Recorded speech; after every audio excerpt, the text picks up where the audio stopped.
Income tax act 2025 versus 1961 full comparison.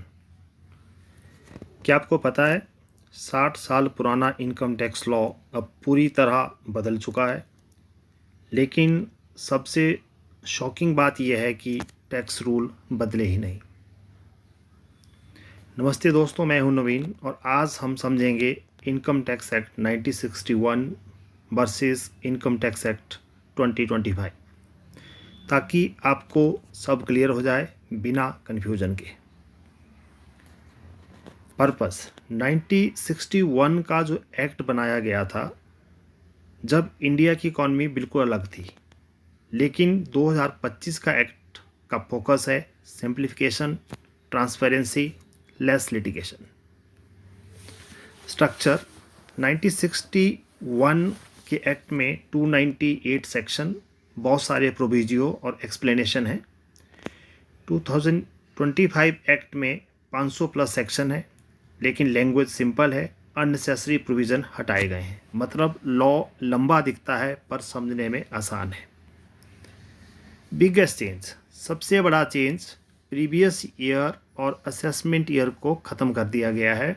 अब सिर्फ tax year है, मीन्स अब कन्फ्यूज़न ख़त्म है। सेक्शन चेंज, पहले बहुत सारी सेक्शन थी जैसे 80C, 80D, 139 एट्सेट्रा। अब सभी सेक्शन रीनंबर हो गए हैं, तो प्रोफेशनल को थोड़ा एडजस्ट करना पड़ेगा, आपको नई सेक्शन को समझना पड़ेगा। टैक्स रेट, सबसे इम्पोर्टेंट बात, टैक्स रेट में कोई बड़ा चेंज नहीं है, यानी टैक्स आपका उतना ही रहेगा।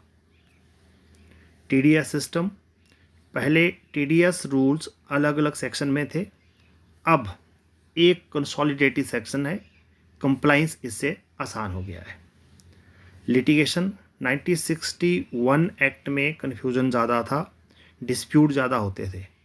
2025 एक्ट में क्लियर लैंग्वेज है, लेस डिस्प्यूट्स हैं।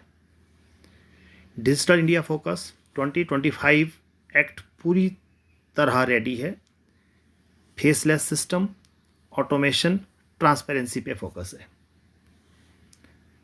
फाइनल कंक्लूजन, सिंपल शब्दों में बात करें, लॉ बदला है, सिस्टम नहीं। स्ट्रक्चर बदला है, टैक्स बर्डन नहीं।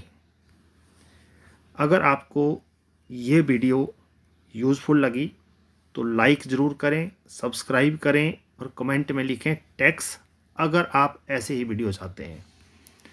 Thank you.